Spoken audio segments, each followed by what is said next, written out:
पंचम काल है। कौन सा काल है? थोड़ा बढ़ाओ। पंचम काल है। और पंचम काल में पाप की बहुलता है ना?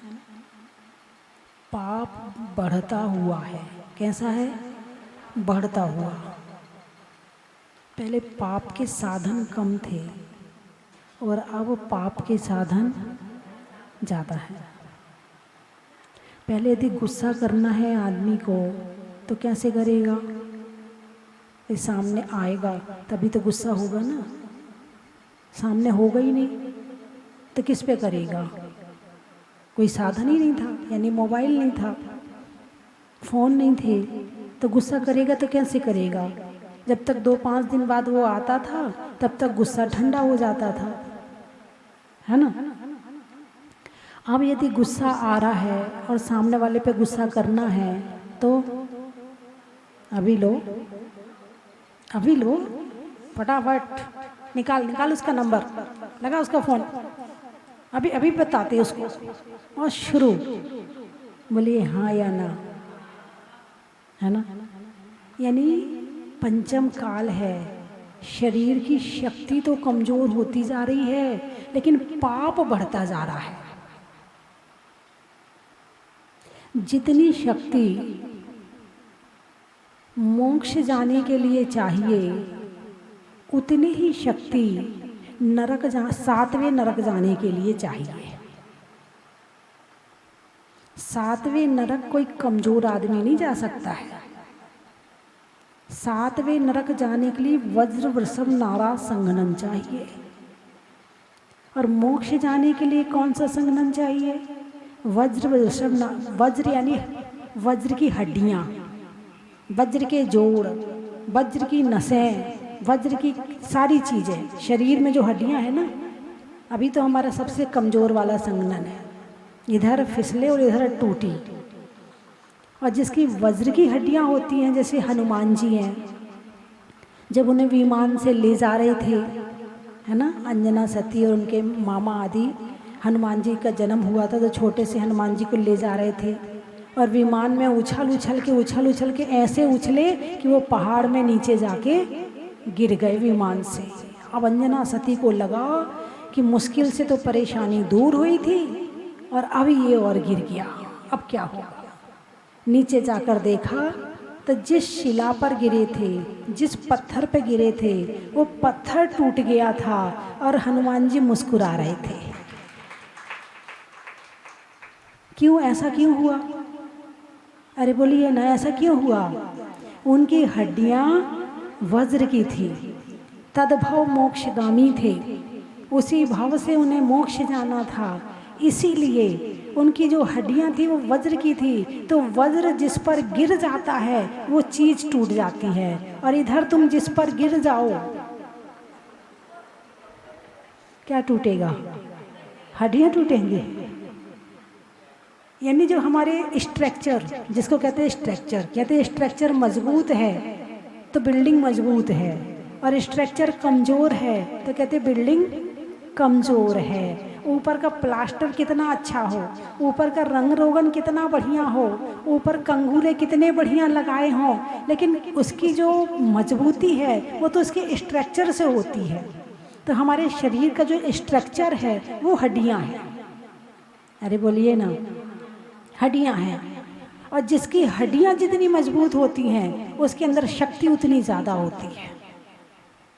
तो जो शरीर की शक्ति संघनन सातवें नरक जाते हैं उसी से मोक्ष जाते हैं। यानी सातवें नरक जाने के लिए पाप इतना ज़्यादा करना पड़ता है कि उसमें पाप करने के लिए मेहनत चाहिए, और मोक्ष जाना है तो भी मेहनत चाहिए, है ना? लेकिन पंचम काल में शरीर की शक्ति अत्यंत कमज़ोर है। कैसी है? अत्यंत कमज़ोर है। अत्यंत लगाओ इसमें, कमज़ोर नहीं है, अत्यंत कमज़ोर है। एक बार तो एक भाई बता रहे थे कि एक करीब 70 साल की कोई महिला थी, उसकी हड्डी टूट गई, फ्रैक्चर हो गया, तो उसका वो क्या करवाते हैं, एक्सरा। एक्सरा करवाने के लिए उसे जिस चीज़ पर उसको उठा करके लाए, तो एक्सरा करने में जब तक उसको उठाया रखा तब तक 2 हड्डियां और टूट गई। भाई उम्र के साथ में हर चीज़ कमज़ोर होती है शरीर की। उसकी कैल्शियम कम होते जाता है। कैल्शियम क्या है? चूना है। चूने का कलर क्या है? सफ़ेद। हड्डियों का कलर क्या है? वो ये मतलब सारा मटेरियल वो ही है जो बाहर पड़ा है, उसी मटेरियल से इसका निर्माण हुआ है। और उसको ही खाते हैं तो इसकी पुष्टि होती है, और उसको छोड़ देते हैं तो ये कमज़ोर हो जाता है, और पूरे से छोड़ दो तो ये पूरा छूट जाता है ना। तो पंचम काल है, शरीर का संघनन कम है। अब पाप ज़्यादा कैसे करें, विचार इस पर करना है। काल का प्रभाव है, पाप ज़्यादा कैसे हो कि शक्ति भी ना लगे, मेहनत भी ना करनी पड़े और पाप भी ज़्यादा हो जाए। तो उसके लिए आ गई हैं मशीनें। क्या आ गई हैं? मशीनें आ गई हैं। पहले लोग कपड़े धोते थे, पानी कम खर्चा होता था, हाथ से धोते थे, कूट कूट के धोते थे, मेहनत करते थे, पानी कम खर्चा होता था, जीव हिंसा कम होती थी। अब मशीन आ गई, खूब पानी बहाओ, खूब सरफ डालो, खूब साबुन डालो, खूब हिंसा होगी, और जितनी हिंसा होगी उतना पाप चलेगा, उतना पाप बढ़ेगा। तुम जो तुम्हारी ये मशीन है कपड़े धोने की, पाप करवाया कि नहीं करवाया? पाप करवाया, है ना। ऐसे और भी सारी मशीनें लगा लो। जो आपकी मोबाइल है, ये भी एक मशीन है, ये भी एक। और ये तो ऐसी मशीन है कि इससे 5 पाप कर लो, 5 पाप, और बड़ी सहजता में पाप भी हो गया और पता भी नहीं चला। भाई कहाँ जा रहे हो? अरे मैं यहीं तो हूँ, दुकान पे बैठा हूँ। बच्चों से पूछो बेटा कहाँ हो? स्कूल में हूँ मम्मी, और बैठे कहीं किसी के साथ खाना खा रहे हैं, किसी के साथ फिल्म देखने गए हैं। नहीं मम्मी मैं स्कूल में हूँ। झूठ बुलवाया, किसने बुलवाया? मोबाइल। मोबाइल नहीं होता तो पाप बढ़ने का कारण आज जो है वो 100% मोबाइल है, 100%। इसमें एक अंक भी कम नहीं कर सकते।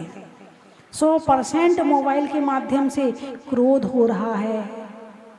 मोबाइल के नाम माध्यम से क्रोध होता कि नहीं होता है? किसी ने तुम्हारा मोबाइल उठा लिया और उसने खोल के देख लिया, गुस्सा आया नहीं आया?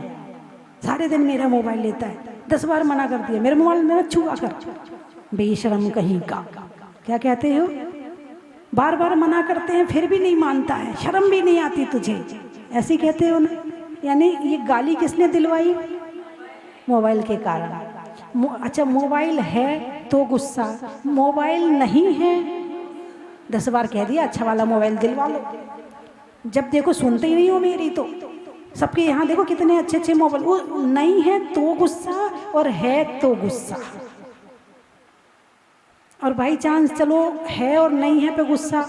यदि मोबाइल में किसी का फ़ोन आ गया और तुम्हें बात पसंद नहीं आई तो गुस्सा। तुम्हें तुम्हारा काम किसी ने नहीं किया तो तुम्हें गुस्सा आया, फिर तुमने मोबाइल पे उस पर गुस्सा किया, कहा था इतने बजे तक ये चीज़ ला के दे देना, 4 बज गए तू अभी तक लेके नहीं आया है, गुस्सा। यानी इस मोबाइल से कितनी तरह का गुस्सा किया जा सकता है। गुस्सा भी कई तरह का होता है, तो कितनी तरह का गुस्सा इस मोबाइल के द्वारा किया जाता है। बोलिए हाँ या ना। तो गुस्सा बढ़ाने में कौन सहायक हुआ? मोबाइल सहायक हुआ। मोबाइल के द्वारा गुस्सा तुम्हारा जो 20% 30% होना था वो 100% हुआ। किसके कारण? मोबाइल के कारण। अब आ जाओ अभिमान पर। मोबाइल अभिमान बढ़ाता है कि नहीं बढ़ाता है? कैसे बढ़ाता है? महंगा वाला मोबाइल है तो दिखा दिखा के रखता, फिर निकालेंगे, फिर यूँ देखेंगे, फिर रख लेंगे, फिर यूँ बात करेंगे, ऐसे पकड़ेंगे कि सबको दिख जाए। अभिमान, मोबाइल ने क्या बढ़ाया? अभिमान। अभिमान बढ़ाने का साधन मोबाइल है, और मोबाइल के माध्यम से अभिमान बढ़ाने वाली अन्य वस्तुएं खरीदते हैं। मोबाइल में सर्च होता है क्या चीज़ बढ़िया, उसके पास वैसी नहीं होनी चाहिए, मेरे पास होनी चाहिए बस, और किसी के पास नहीं। उसके पास ऐसी चीज़ नहीं, नहीं ये तो उसके पास नहीं, ये तो उसके पास नहीं, हाँ ये किसी के पास नहीं, ये वाला मंगा लेती हूँ। ऑनलाइन, हर चीज़ ऑनलाइन है। पाप कैसा है आजकल? ऑनलाइन है, ऑनलाइन पाप चल रहा है। अभिमान बढ़ाने वाली वस्तुएं किससे खरीदी जा रही हैं? मोबाइल से ऑनलाइन खरीदी जा रही हैं। इसलिए इसमें भी है ना, मायाचारी। मायाचारी मोबाइल करवाता है कि नहीं करवाता है? करवाता है। कैसे करवाता है? अब वो आप जानो कैसे करवाता। आप भी तो थोड़ा बहुत सोचा करो, सारा मैं ही बताऊं क्या? हैं, लोभ बढ़ाता है कि नहीं बढ़ाता है? जो सामान नहीं चाहिए, हैं, नहीं चाहिए सामान, लेकिन आपको दिख गया, पसंद आ गया, मंगवा लो। अरे बहुत सस्ता मिल रहा है, ऑनलाइन सस्ता, दुकान में तो महंगा है, मंगवा लो। जो नहीं भी चाहिए वो भी मंगवा लो। लोभ पे लोभ बढ़ा जाता है। किसके माध्यम से? मोबाइल के माध्यम से। मोबाइल के माध्यम से हिंसा होती है कि नहीं होती है? हैं, चलो तुम तो बड़े शाकाहारी प्राणी हो तो तुम इतनी हिंसा के काम नहीं करते हो, लेकिन जिनके अंदर विशेष पाप का भाव भरा रहता है और आया बोले भाई वो बहुत परेशान कर रहा है, एक काम कर उसको साफ कर दे। टीवी तो देखते हो ना, आजकल पिक्चरों में क्या दिखा रहे हैं? मोबाइल के माध्यम से कितनी हिंसा हो रही है। उसको उड़ा दे, वहाँ से गोली मार दे उसको। किससे कहा? मोबाइल से। यदि वो सामने मोबाइल नहीं होता तो क्या उसको मारा जाता? नहीं मारा जाता। माध्यम कौन बना? मोबाइल बना। किसने हिंसा करवाई? मोबाइल ने हिंसा करवाई। मोबाइल झूठ बुलवाता है कि नहीं बुलवाता है? अरे बोलिए ना, झूठ बुलवाता है। और कितनी झूठ बुलवाता है ये तो आप ही जानो। कहीं बैठते हो और कहीं बताते हो, कहीं रहते हो और कहीं का कहते हो, और दिन भर में ना जाने इस मोबाइल के माध्यम से झूठ कब बोल लेते हैं। यानी पाप करने के बाद ये महसूस होना चाहिए कि मैंने पाप किया। जैसे आप पूजा करते हो तो आपको महसूस होता आज मैंने अच्छा काम किया है। आज आपने विधान किया तो आपको महसूस हो रहा कि आज मैंने अच्छा काम किया है। आप आहार देते हो तो आप फील करते हो कि आज मैंने अच्छा काम किया है। पाप करने के बाद ये फील हुआ क्या कि मैंने आज पाप किया है? झूठ बोलने के बाद आपको मन में आया कि अरे झूठ बोलना पड़ा मुझे, ऐसा मन में पश्चाताप के भाव आए क्या? बहुत कम लोग होंगे जिनके भाव आते होंगे। आदत पड़ गई है पाप करने की, झूठ बोलने की, मायाचारी करने की, है ना। तो क्या होता है? मायाचारी भी हो गई, झूठ भी हो गया। और झूठ तो इतनी बोलते हैं, इतनी बोलते हैं, ये मैं नहीं कह रही हूँ, ये लोग मुझे आकर बताते हैं। बोले माता जी आजकल मोबाइल के कारण से झूठ बढ़ गया है। बोले कहाँ हो? बोले मैं रास्ते में हूँ। गाड़ी में हो क्या? हाँ गाड़ी में।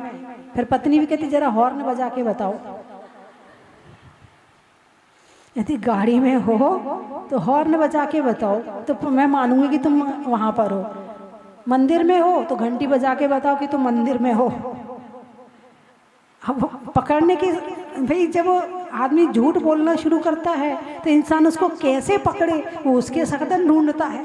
वही वीडियो कॉल करो, चलो हमें भी दर्शन कराओ तो मंदिर में हो तो। बोले हाँ या ना है। अब वो कहीं ना कहीं से तो पकड़ा जाता, हर समय नहीं पकड़ पाते, कभी ना कभी तो पकड़ में आई जाती है। तो मोबाइल ने झूठ बोलना भी मतलब चौगुना कर दिया, 10 गुना कर दिया। यदि आप दिन भर में पहले कभी 1 या 2 झूठ बोलते थे तो मोबाइल के आने के बाद में आपके झूठ 50 हो गए। मोबाइल में चोरी करते हो कि नहीं करते हो? अरे बोलिए ना, मोबाइल से चोरी, मोबाइल की चोरी और मोबाइल में चोरी, 3 तरह की चोरी। जैसे ही कहीं प्रोग्राम होता है और लोग उस प्रोग्राम में बिजी होते हैं, पीछे से चोर आ जाते हैं। किस लिए आ जाते हैं?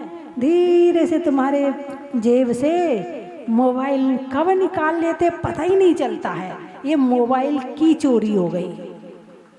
अब मोबाइल से चोरी, मैंने कल बताया था कि तुम्हारे बैंक से पैसा निकल गया। कैसे निकला?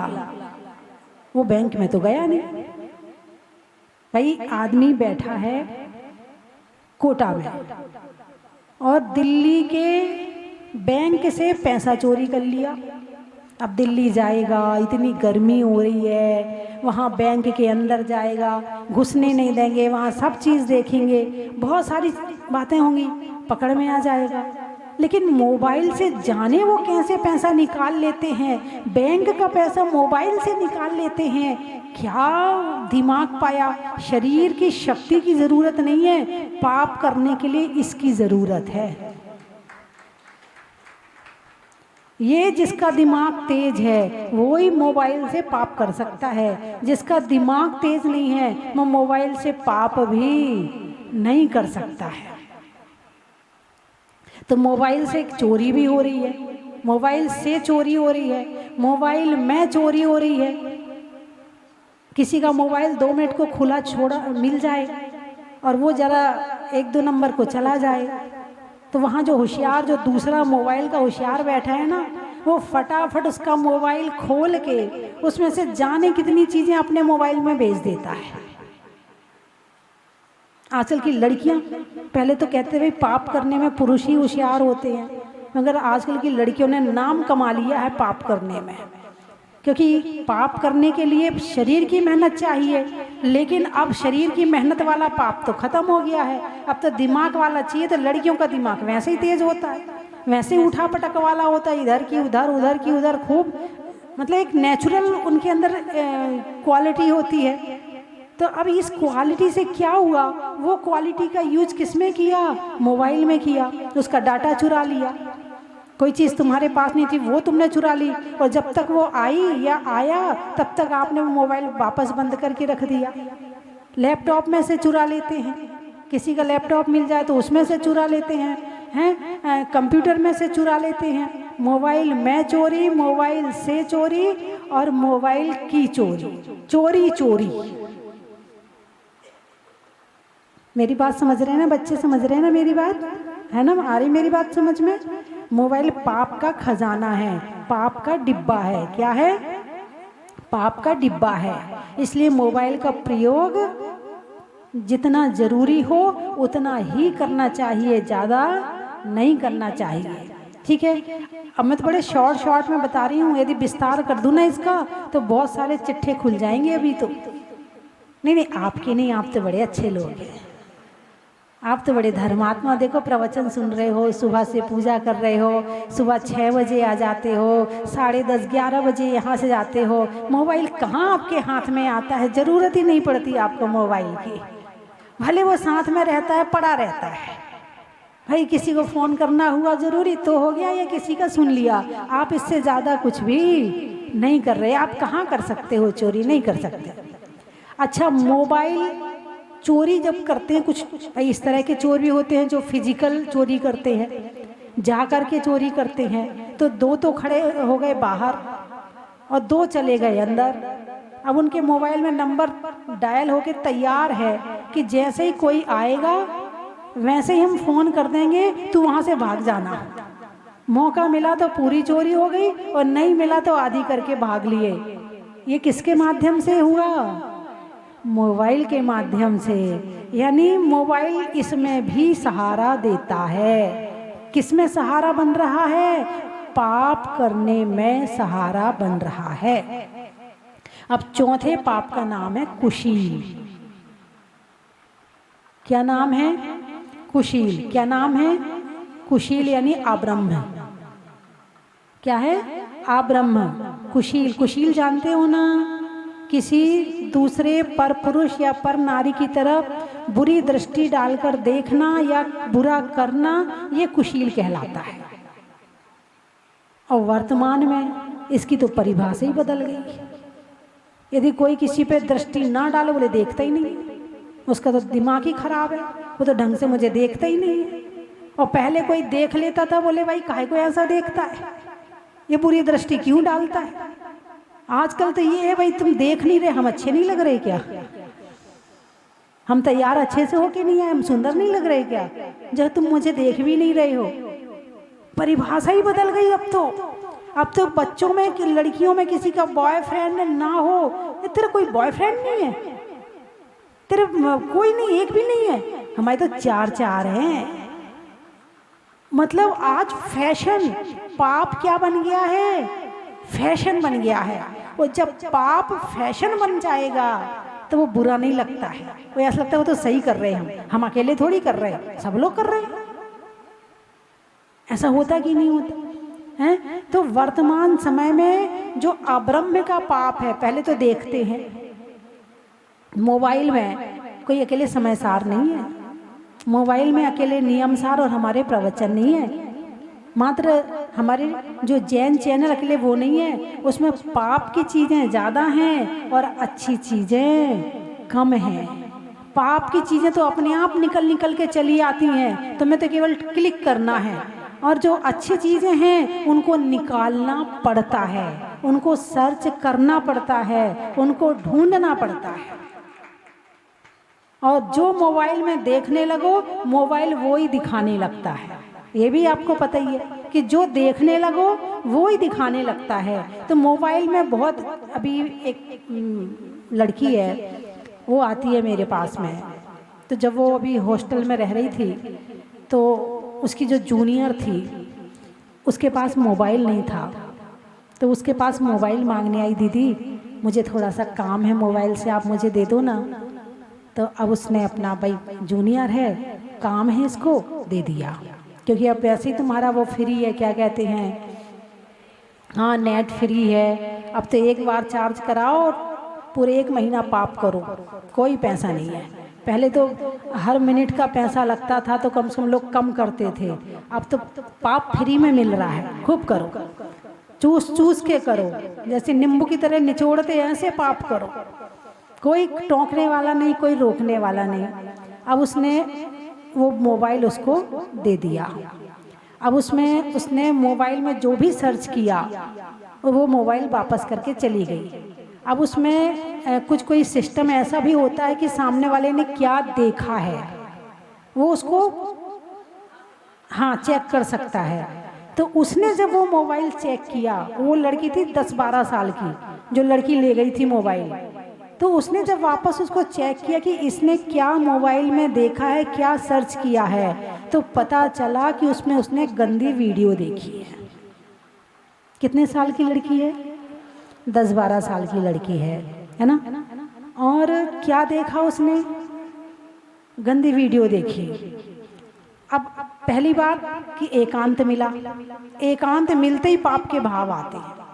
यदि सबके बीच रहो तो पाप कम होता है, और अकेले बैठो तो पाप ज़्यादा होता है। अब मोबाइल ऐसी चीज़ है, इतना सा तो मोबाइल है, लेके कहीं भी बैठ जाओ, कौन देख रहा है? सामने कोई बैठा भी है तो भी कोई बात नहीं है, मुंह तो उसका इधर है और मोबाइल का मुंह इधर है, वो थोड़ी देख रहे तुम क्या देख रहे हो। तो इस 12 साल की लड़की ने गंदी वीडियो देखी, कैसे संभव हुआ? बड़ों की तो बात छोड़ो, बड़े क्या करते होंगे वो तो वो ही जाने, चाहे बड़े हों, चाहे युवा हों, चाहे बूढ़े हों, वो तो कौन क्या करता होगा उनकी वो खुद, यानी मन की गहराई का कोई माप नहीं होता, मन को ना बदले वो जाप नहीं होता। लाख छिपा लो तुम अपने को औरों से, पर मन से छिपा हुआ कोई पाप नहीं होता, पर मन से छिपा हुआ कोई पाप नहीं होता। अब ये उस बच्ची ने गंदी वीडियो देखी, ये संभव कैसे हुआ? मोबाइल के माध्यम से। और दूसरा कारण एकांत, यदि एकांत नहीं होता, वो उसके कोई आसपास आजू बाजू में बैठा होता तो वो देखने वाली नहीं थी। तो आजकल के बच्चे समय से पहले बड़े हो गए, क्या आजकल के बच्चे समय से सारी चीजें पहले विकसित हो गई। आजकल पहले 14-15 साल में बड़े होते थे और 15-20 साल में समझदार होते थे, और अब तो वो 10 साल की लड़की पूरी समझदार है, पूरी समझदार है। वो कहते हैं कि फसल समय से पहले पक गई। क्या फसल समय से पहले पक गई, और समय से पहले जो पक जाती है उसमें पूरी क्वालिटी नहीं होती है। भाई आम है, समय से पहले पक के आ गया बाजार में, वो स्वाद नहीं आएगा जो समय में आना चाहिए, है ना। तो वो बच्चे बच्चे पाप में डूब गए। क्या बच्चे बच्चे पाप में डूब गए? किसके कारण? मोबाइल के कारण। अपने बच्चों को मोबाइल मत देना। और एक बात और कहूँगी, ये जो मंदिर में आए, पहले हाफ पैंट कहते थे इसे, अब आप इसे शॉर्ट कहते, क्या कहते हो?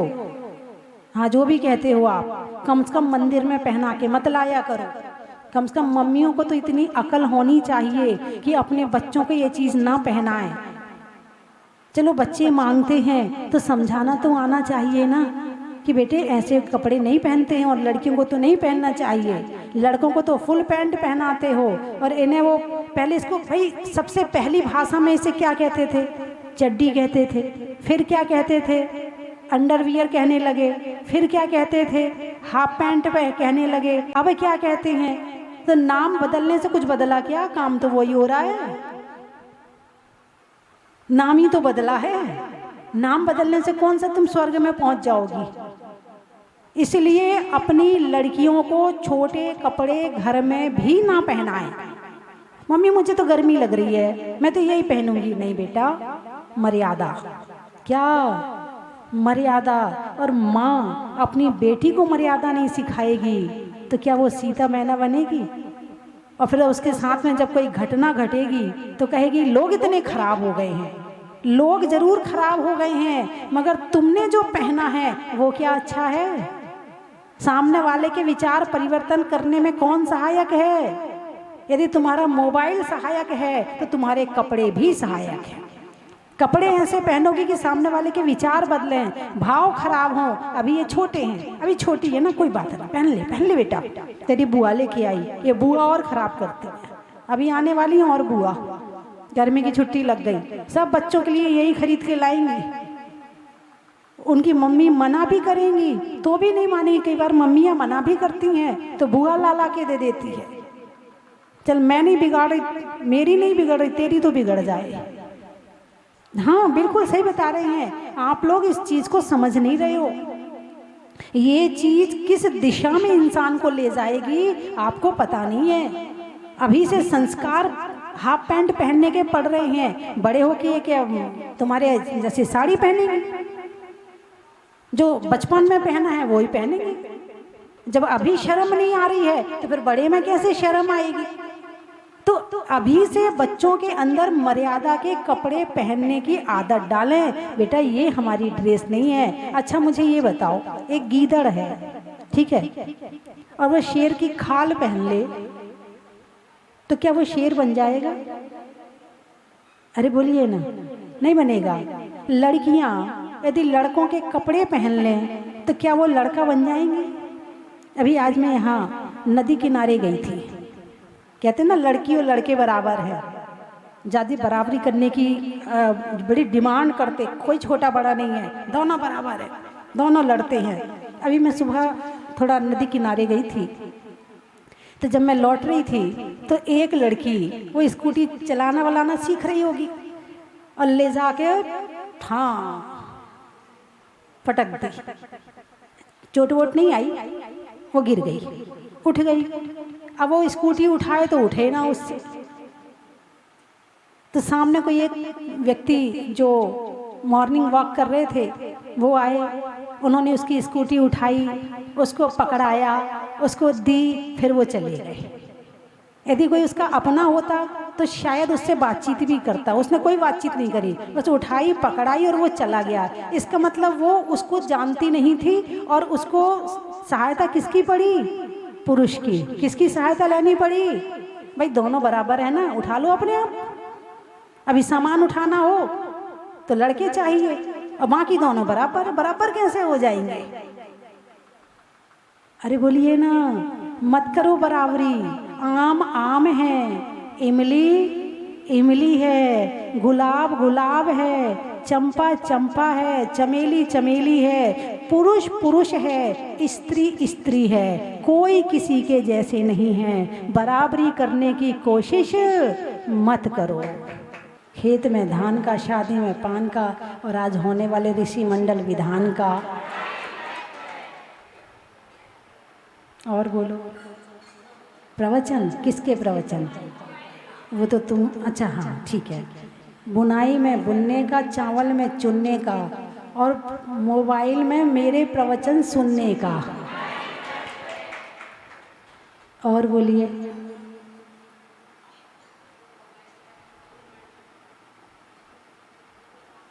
समय में पल का, किसान में हल्का, और देखने में पारस चैनल का।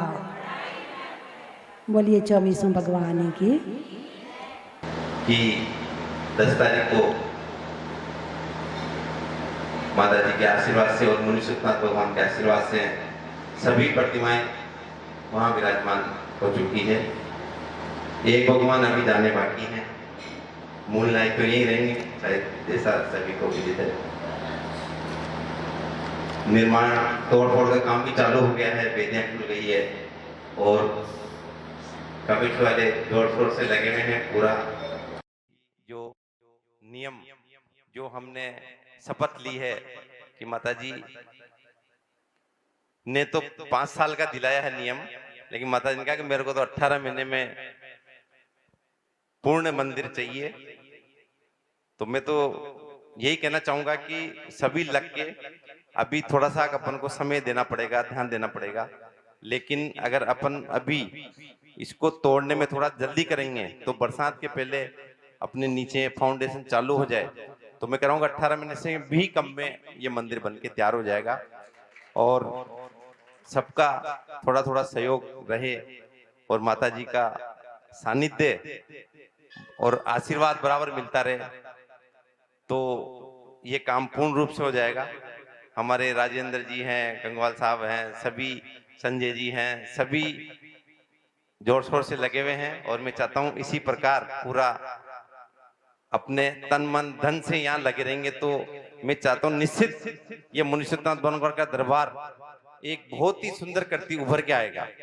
और जो लाभ केसराय पाटन वालों को मिलेगा सबसे ज्यादा तो आप ही को मिलेगा, क्योंकि आपको सुबह शाम यही आना है। आपके तो केसराय पाटन में देखिए एक ही मंदिर है, मुझे याद नहीं है पूरा कि कितने मंदिर है माता जी। मैंने कल सोचा था, मैंने कहा पास केसराय पाटन में मंदिर एक ही, एक और भी है, तो एक ही मंदिर है तो आपके तो आराध्य एक ही है, भगवान भी एक ही है और मंदिर भी एक ही है, तो आप सबकी आस्था यहाँ जुड़ी हुई है। तो मंदिर बहुत ही सुंदर बने, बहुत ही अच्छा बने, आप सब भावना भाएं और अति शीघ्र बने तो आप सबको लाभ मिलेगा यहाँ का आने का, पूजा का, दर्शन का, अभिषेक का, सभी को। और हमारे में राजेंद्र जी, ये बबलू जी और हमारे गंगवाल साहब, मैं इनसे निवेदन करूंगा कि भगवान से डेली जुड़े। माता जी दर्शन करते हैं, ये अभिषेक नहीं करते हैं।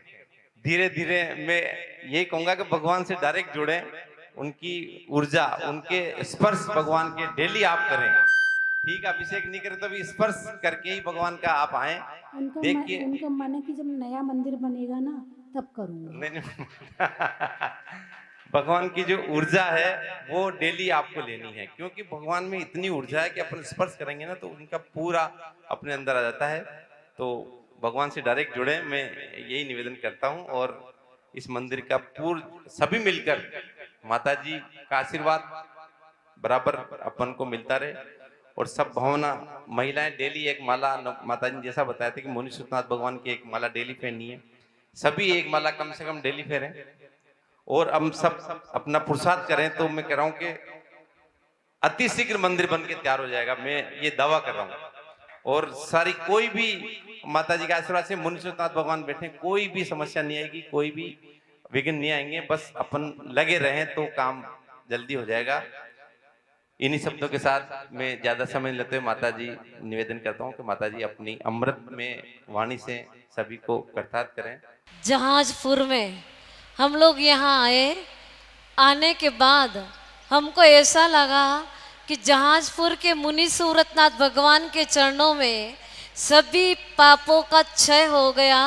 हमारे सभी परिवार रामगढ़ से यात्रा के लिए यहाँ पे आए हैं और आकर के हमने 3 लोक के नाथ का अभिषेक किया।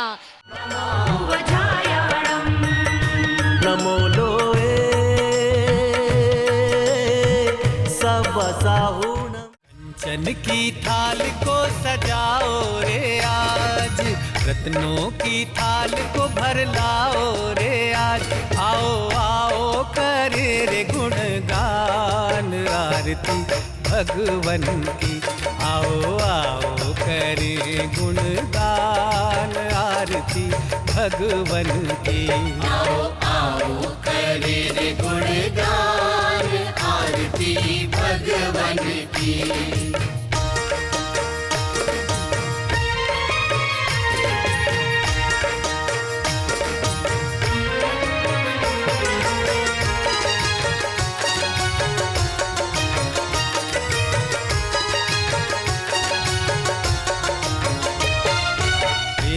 सुमित्र के राज दुलारे, माँ पद्मा जी के नैनों के तारे।